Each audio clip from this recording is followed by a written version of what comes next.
Dr. Schwelt, as a critical care physician, you've been on the front lines for the recent wave of COVID-19 hospitalizations in the United States, and specifically in California, where you work. But a primary focus of your previous videos on COVID-19 has been strategies to avoid needing hospitalization. So as more and more people test positive for COVID-19 or know someone that tests positive or lives with someone that tests positive, you've put together a list of strategies to consider if a positive test result comes back or if symptoms develop.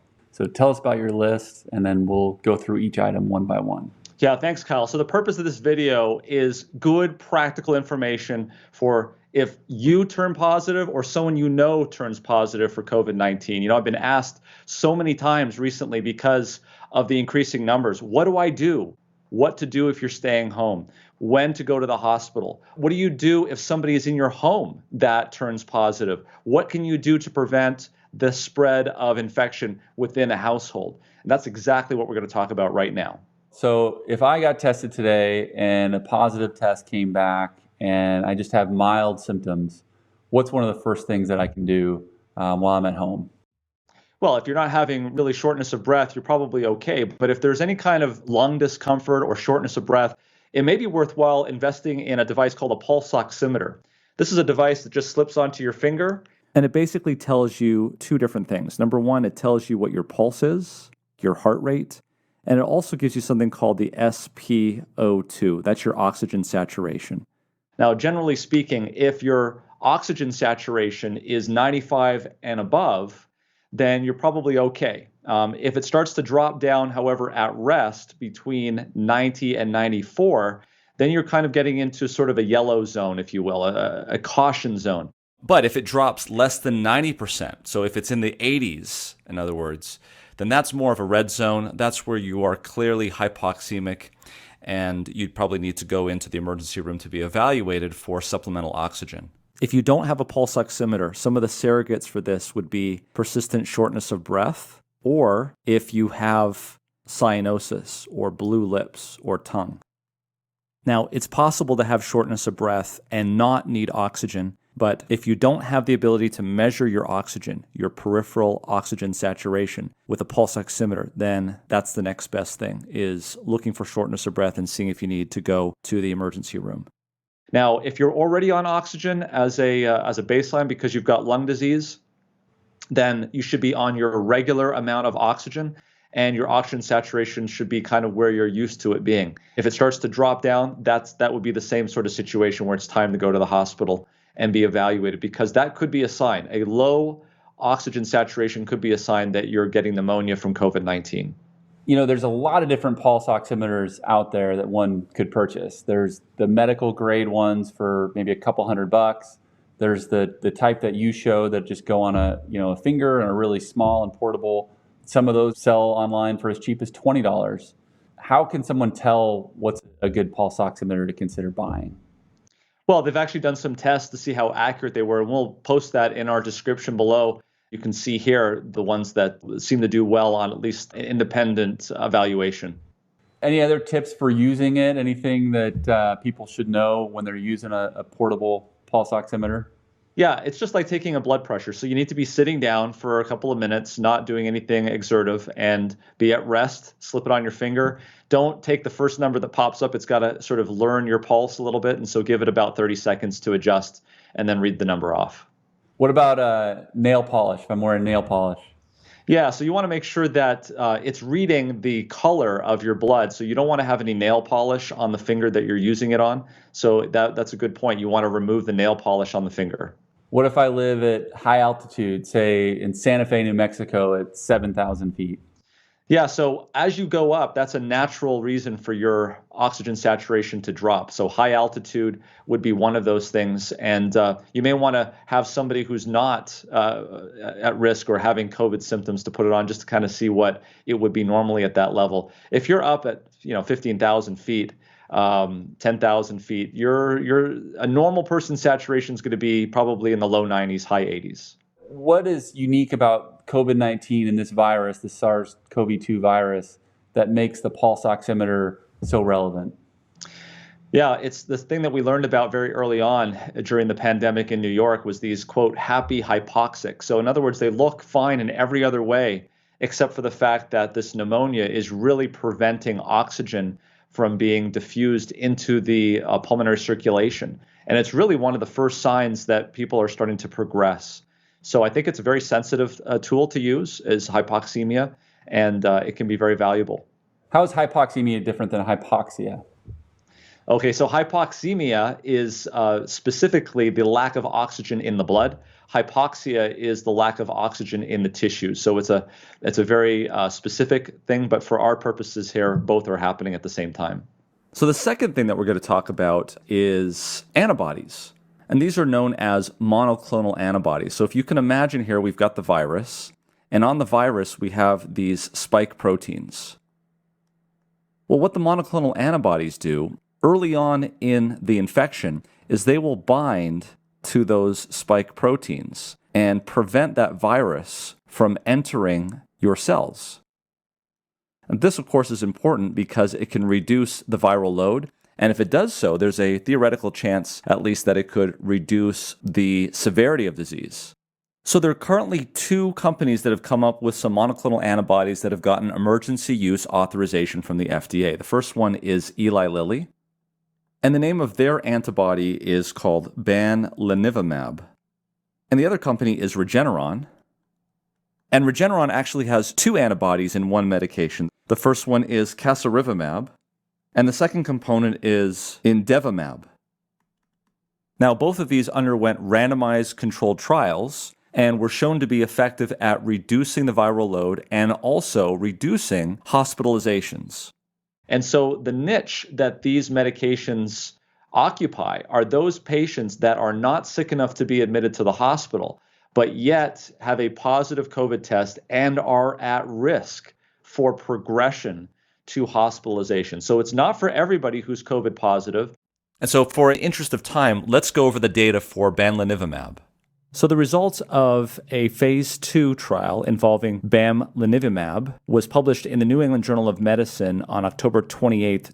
This was a randomized placebo-controlled trial that looked at 467 people who were positive for COVID-19 and had mild to moderate symptoms and were not sick enough to need hospitalization. So why is timing so important with monoclonal antibodies? Well, monoclonal antibodies are man-made proteins that function just like human antibodies in the immune system.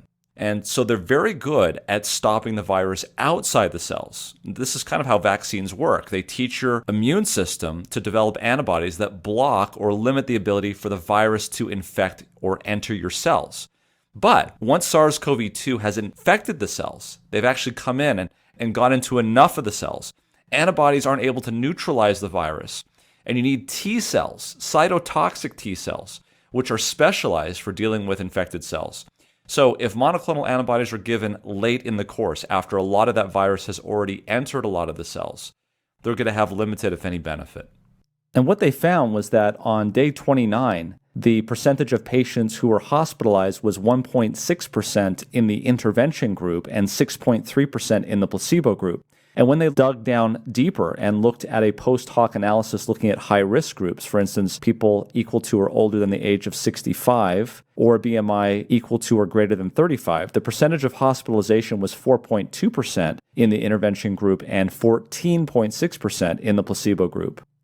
Now, as you can see here, while bamlanivimab or the other monoclonal antibodies from Regeneron are not approved for everybody with COVID-19, there's still a large amount of people that fall into this category. Take a look. Anybody with a BMI of greater than or equal to 35, anybody greater than or equal to 65 years of age, anybody with diabetes, chronic kidney disease, immunosuppressive disease, anybody receiving immunosuppressive treatment.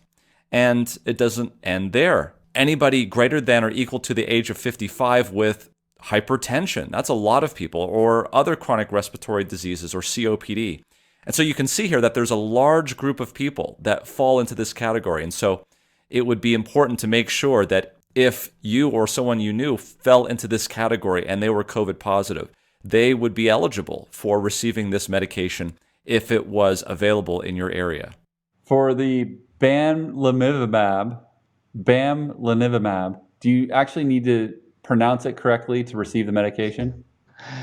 If they did, there would be very, very few people receiving that medication. So it's taking me the better part of a few days to be able to say bamlanivimab. But along those lines, I have heard that a lot of these monoclonals are sitting on the shelves or sitting in storage rooms and not actually getting used. You work at 2 different hospitals in Southern California. Are you actually treating patients with these? Yeah, absolutely. There's a lot of people that don't know about these medications, don't know the niche, and it's because their providers aren't aware of these things. Things are happening so rapidly that medications are becoming available, and we just don't know how to prescribe them. And that's one of the reasons why we're doing this video, Kyle, is so that people can be aware of it. You're absolutely right. There's been a lot of this medication that's been distributed, but it's not being used. Now, this medication is IV only, and so it has to be infused in a facility that can monitor the patient for the hour that it takes to infuse it. And so at one of the hospitals that I work at, they infuse this regularly in the emergency room, monitor the patient, and then obviously because of the fact that they're not going to be admitted to the hospital after the infusion is done, they're sent home. One of the things I know that you wanted to do in this video, Dr. Schwelt, was highlight the things that we have really solid data for, preferably randomized placebo-controlled trial data for, and then things that we have maybe less strong data for, observational data or data from other illnesses that may be similar to COVID-19. So for the first 2 things you've talked about, these monoclonal antibodies and the pulse oximeter, how do you think the data stacks up for those 2 interventions? Yeah, well, pulse oximetry is almost a part of us. It's almost part of our quote DNA. We've had multiple studies that go back decades, even 100 years, looking at oxygen and measuring oxygen and knowing when we need to put people on oxygen. So that data has been around for a long time. In terms of the monoclonal antibodies, that was submitted to the FDA through an emergency use authorization, and the basis of that application was a randomized controlled trial. And the endpoints were met, that hospitalizations were reduced. So the evidence is pretty clear, and it's good evidence, and it's a randomized controlled trial, which is the gold standard for evidence. Now, if we talk about some of the other things, for instance, supplements, that has varying levels of evidence. Probably the supplement that has the best level of evidence is vitamin D. We've got randomized controlled trial data in a couple of instances, one out of India with the SHADE study, and also out of Spain with calcifediol study, which showed in a randomized controlled trial, albeit small, that there was definitely benefit in that group with COVID-19 that received vitamin D supplementation. So speaking of vitamin D, let's talk about that now. Yeah, so if you look back at our update 59, which I would encourage everybody to look at, I would stick with everything that I've said there in terms of preventing COVID-19 to be exactly the same as if you were treating COVID-19. And real briefly, in update 59, we talked about vitamin C, how there's really not an optimal dose that we're aware of. Vitamin D, on the other hand, is a different story. Initially, when I made the video, I was taking 2,500 international units, and I wanted my levels to be higher after I got them checked. I'm actually taking 5,000 international units a day. The Endocrinological Society is saying that the upper limits that you can take without a physician supervision is 4,000 international units a day. So if you've been supplementing with vitamin D all along and you come down with COVID, continue to supplement with vitamin D. But if you're watching this video and you have not been supplementing with vitamin D, you probably should start. And there is some evidence, but you probably would want to check with your primary care or healthcare provider first. There is some evidence out of India in the SHADE study where they gave 50,000 units orally, daily, for 7 days, and then ramped it back down to a regular dose of approximately 4,000 to 5,000 units, international units. So there is some data there. In that study, at the endpoint, there was an increased clearance of the virus. There was decreased inflammatory markers. There's ongoing trials, so we'll find out more exactly what the optimal dosing is. But remember, not everybody can take 50,000 units or even supplemental vitamin D. As we've talked about before, there are some conditions like sarcoid, which that would not be the optimum thing to do. So 50,000 units sounds like a lot to me. That sounds like a whopping dose over 7 days. But the patients in the study didn't get toxicity on that dose? No. In fact, we've talked about this in our vitamin D video that we released a couple of weeks ago, Kyle, that showed that in an analysis where they looked at over 20,000 patients in the Mayo Clinic and looked at people who supplemented anywhere from 0 up to 55,000 units daily, there was only one person that had hypercalcemia from vitamin D toxicity in 20,000 patients. And as they said, it's probably the most safe fat-soluble vitamin there is. Are there any other vitamins that you would take with vitamin D to potentially allow it to work better? Yeah, there's some evidence that's emerging that vitamin K2 is beneficial in helping with vitamin D. I would just make a caution there that there is emerging evidence that this is the case, but for those of you who are on blood thinners, specifically Coumadin or warfarin, obviously taking vitamin K is going to be counterproductive to your therapy that you're getting with that medication, so I would not recommend that in that situation. The other element that's very helpful and beneficial if you're taking vitamin D is magnesium as well, and there are some studies that look into that as well as dosing.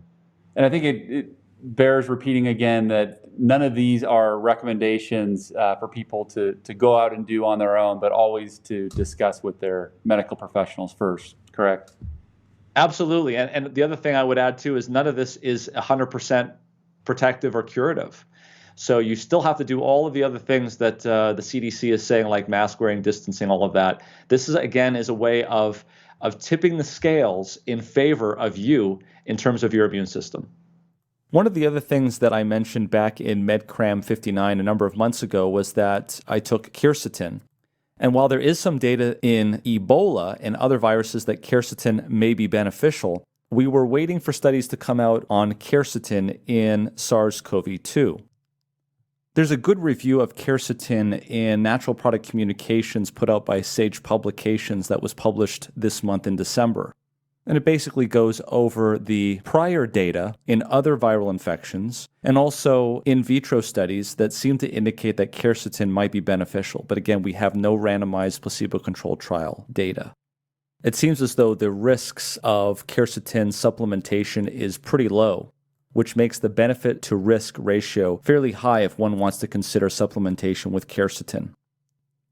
If we look at NAC or N-acetylcysteine, in MedCram Update 59, we talked about how it was used in a randomized placebo-controlled trial to ameliorate the symptoms of the flu virus, not COVID-19, but the flu virus. And because of this and also the antioxidant properties of N-acetylcysteine and the oxidative stress theory that we see in ACE2 inhibition that we see in COVID-19, it was felt again that the benefits of taking supplemental NAC outweighed the risks, especially over a winter season. But consider scaling back or stopping them once this pandemic has subsided. You know, the N-acetylcysteine was tested with influenza during a winter season. So I don't think we should be on N-acetylcysteine for the rest of our lives. I do think that supplementation with vitamin D is going to be beneficial during a winter season, especially if you live above the 35th parallel. Okay, well, you, Dr. Seheultas, have 4 different board certifications that you maintain in internal medicine, critical care, let's see, what else? Pulmonary medicine and sleep medicine as well. So I think the next thing that you wanted to talk about was sleep.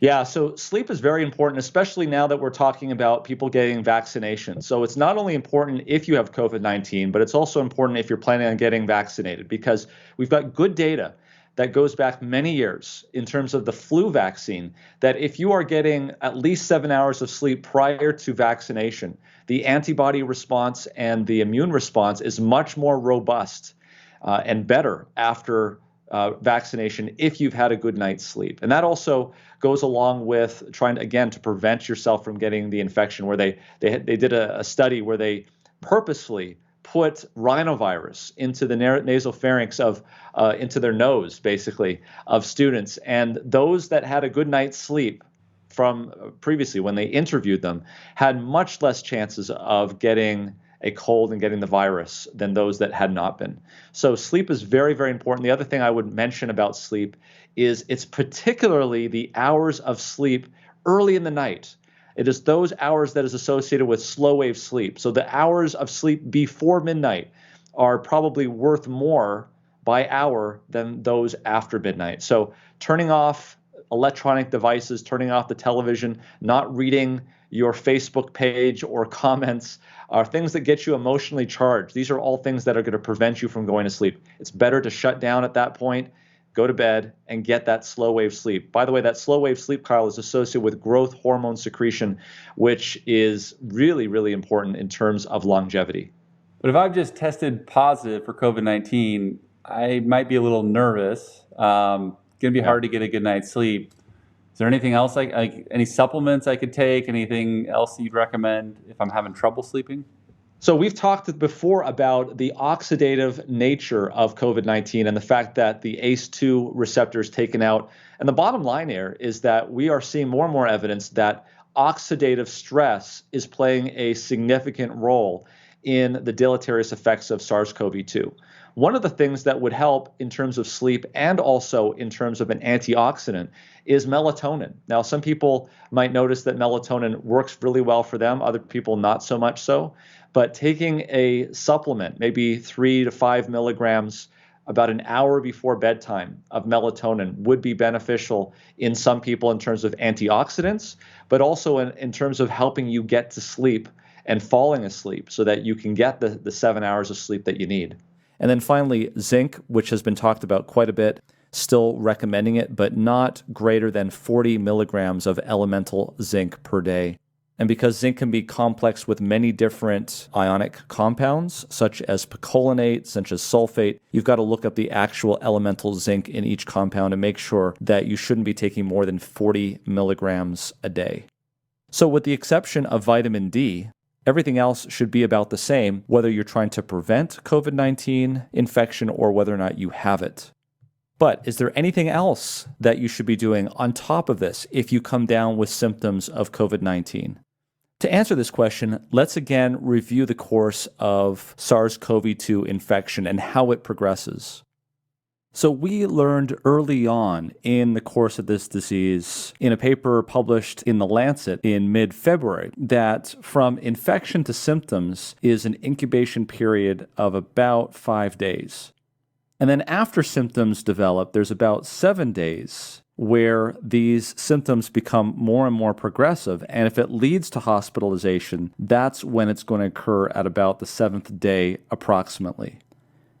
And so the course of the disease in those people who are symptomatic is they get the infection. And of those people who are symptomatic, about 20% of those patients will go on to need hospitalization, ventilators in the intensive care unit, and potentially even death. But 80% of those patients who develop symptoms will actually get better on their own. And the reason why they get better on their own in the early phase is because of the immune system. And as we've talked about this before, there is the innate immune system, which you see here on the left, and there's the adaptive immune system, which you see here on the right. And each of those have their own cell types. We've talked about immunization, and that has a lot to do with what we see there on the right with the T cells and the B cells and plasma cells, which make antibodies.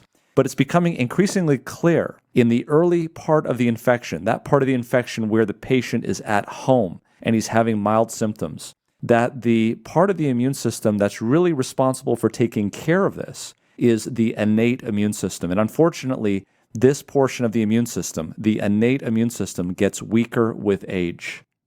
And the particular cell types that are involved with the innate immune system are the monocytes and the natural killer cells.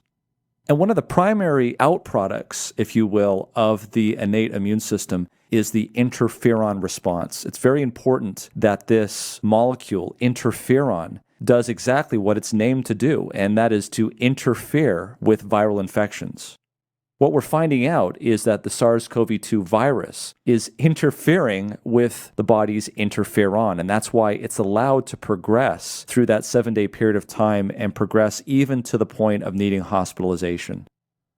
Here's a paper that was published in March in the Asian Pacific Journal of Allergy and Immunology, where they looked at the first SARS virus and also MERS and other coronaviruses, And they said here very interestingly that it was the active viral replication later results in a hyperproduction type 1 interferon response. That's after it is suppressed early.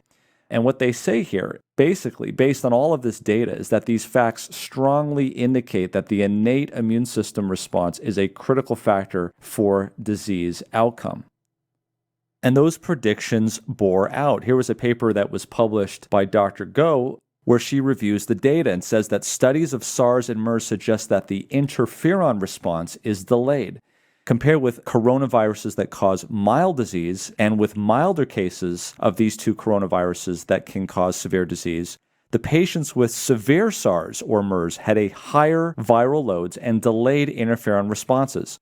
Thus, it could be that the patients most susceptible to severe disease are those that cannot mount an effective early antiviral immune response. She goes on to state that a study of 50 patients with cases ranging from mild to severe found that gene expression profiles indicating type 1 and type 2 interferon responses were highest in patients with mild to moderate disease and were low in patients with severe or critical disease. A similar difference in type 1 interferon activity was detected in the serum from the patients. Patients with more severe disease had less type 1 interferon activity in their blood. And this is data from August of 2020, which was published in the prestigious journal Science. And it shows exactly what the doctor was talking about. Here we see the amount of interferon which is being secreted. And compared to no disease, we see a large amount in mild disease and increasingly lower levels as we get more critical, indicating that the interferon response is very, very important. Again, looking at interferon activity, we see it being elevated in mild disease and much lower in critical disease. Also published in Science were two papers that basically explained nearly 14% of all of the severe COVID-19 cases that were studied. And essentially, what they found was that in patients with mutations in their ability to mount an interferon response, there was essentially no interferon. And they only found these type of patients in severe cases. In addition to that, they also found patients with antibodies to interferon. And again, those interferon levels were very low in these patients, and only these patients were found in the severe category. In other words, there were never patients with antibodies against interferon in the mild cases. Whereas if we look at those patients that did not have any mutations and did not have antibodies against interferon, here we see a very large smattering of interferon responses, and these patients were more mild. So because of all of this, it seems as though to me that any way possible that we can enhance, particularly the innate immune response early on in the course of this disease, there is a potential for limiting progression because of what we are seeing in terms of the signature of COVID-19, which is suppression of interferon. Well, if you look at the data in terms of the innate immune system, in terms of the interferon response, and in terms of fever, it's well been studied that fever can, in fact, enhance the interferon response, as indicated here by a representative publication here in 2002. And what they did here was they stimulated human monocytes by whole body hyperthermia. This was 12 healthy volunteers, which were immersed in a 39.5 degrees Celsius hot water bath to increase their body temperature. And what they found was that 3 hours after in vivo hyperthermia, the response of monocytes to endotoxin was enhanced by an ex vivo lipopolysaccharide stimulation assay. Essentially what they're doing there is they're giving the body a stimulus to tell them that there's an infection, and they see what happens. And what they found was that there was a greater expression of tumor necrosis factor alpha release, and that they concluded the thermal effect of fever directly activates monocytes, which increases their ability to respond to a bacterial challenge. And this is part of the reason why I was hesitant to treat a fever that wasn't above 103 Fahrenheit early on in the course of the disease, because it seems to me as though the fever is enhancing that very portion of the immune system, the innate immune system that's required to put an end to the progression of COVID-19. But there were more studies. In this one, researchers at the University of Toronto took 7 healthy volunteers and looked at the effect of cold water at the end of heating and exercise. In other words, heating them up and giving them exercise and then putting them in a cold bath to see what happens to natural killer cells, lytic units, etc. And this is exactly what they found. They said that this study suggests that despite popular beliefs that cold exposure can precipitate a viral infection, the innate component of the immune system is not adversely affected by a brief period of cold exposure. Indeed, the opposite seems to be the case. The fall in core body temperature resulting from cold exposure led to a consistent and statistically significant mobilization of circulating cells, an increase in natural killer cell activity, and elevations in circulating IL-6 concentrations. But the real tour de force in terms of publications was this one, titled Hyperthermia in Humans Enhances Interferon Synthesis and Alters the Peripheral Lymphocyte Population. So basically, mitogen stimulation is something that stimulates the cells of the immune system as if there was a foreign invader. And what it showed was that when they took interferon and measured the amount of interferon that was released from lymphocytes after mitogen stimulation at different body temperatures, there was a 10-fold increase in interferon response at 39 degrees Celsius. And again, this is the very molecule that is lacking, as we found out earlier, in the early course of COVID-19. Which led me to think, is it possible that early on in the course of COVID-19, if we were to do hyperthermia in some way, could it alter the course and the progression of this disease? And at first, this sounded kind of far-fetched. Is it something so simple that might have such a big benefit? Well, first of all, we don't know if it has a big benefit, but if we looked earlier in history, things like this have been done before. And I looked to the example of Dr. Julius Wagner-Jauregg, who was an Austrian psychiatrist and noted that his patients with neurosyphilis got better when they had a fever. So he went ahead and infected them with malaria on purpose and essentially cured them of their neurosyphilis simply from the fever of the malaria. And then he cured them of their malaria using the known techniques at the time. For this, Dr. Wagner-Jauregg was awarded the Nobel Prize in Medicine in 1927. And as you can see here, according to this article that was published in 2013, simple immersion of the individual in a hot bath or placing him in a heat cabinet was one of the means by which this was done. And I suspect a lot of these techniques were forgotten because the very next year after Dr. Wagner-Jauregg won his Nobel Prize, in 1928, we discovered penicillin and opened up a completely new door of therapeutics and antimicrobials. So once again, I do not have randomized placebo-controlled trial data showing that hydrotherapy is effective in treating COVID-19. But there seems to be biological plausibility that it could work. And that's why I am interested to see randomized controlled trial data being done and studies being performed to see whether or not this in fact works. What are the risks of hydrotherapy? Well, you have to use hot water, and so there is the potential of burning. There's also the potential of heating up someone's body to the point that they could have arrhythmias, although that seems to be pretty rare.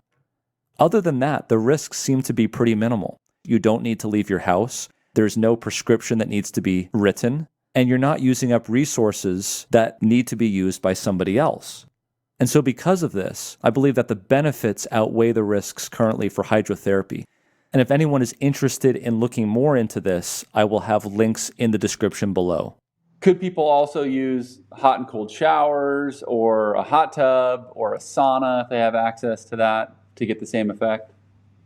Yeah, absolutely. They could. It's just a matter of getting the temperature up. So, for instance, the problem with some spas, at least in the United States, is that their maximum temperature is set to 104 degrees Fahrenheit. That may not be enough to get the core body temperature up. You really want to be sweating. That's how you know that you're getting your core body temperature above where it should be. And you don't want to do it for too long. About 20 to 30 minutes is probably good enough. In terms of showers, as you'll notice when we talked about this back in Update 59, taking a hot shower followed by a cold shower is a good, what we call a tonic, or something that keeps your immune system on, sentinel mode, looking for things. if you actually come down with the disease, I don't know if just doing contrast showers is going to be enough to really get the immune system going. So sauna would be great. Spa would be great if you could get the temperature up. Hot water baths, hydrotherapy where they use hot towels to heat up and then cover the patient. Generally speaking, what you want to do is you want to heat up the body comfortably. So by making sure you've got a cold towel on your head or neck so that your head is not warming up in temperature, just the body. Do that for about 20 minutes and then a very quick cool down at the end, and allow that to stimulate the part of the immune system that is suppressed in COVID-19.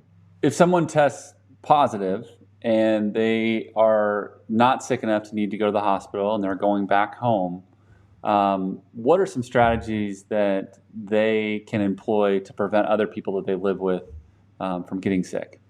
Yeah, and this is the real problem because spread happens at home.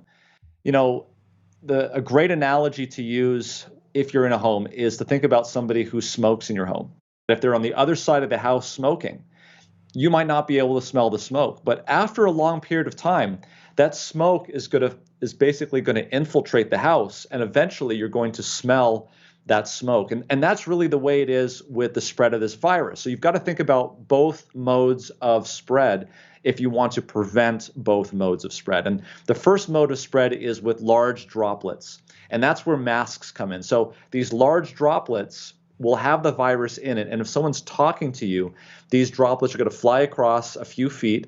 But on the other hand, you'll see, as we talked about with smoking, that you can be on different sides of the house wearing a mask, but eventually the other way of that virus spreading, which is tiny little particles which become airborne and just suspend in the air, the way you prevent that is by turning the air over. And so having a house that's closed up with the windows closed, the doors closed, you're not going to get the kind of air exchanges that you need. And so to reduce the amount of COVID transmission through airborne, cracking the window open, ventilating the house, putting in some HEPA filters in your air filtration, or even portable air filters as well. Having all of these things going at the same time is a multi-pronged approach to preventing spread to you. Now, the other thing you do is isolate that person who is positive to one area of the house.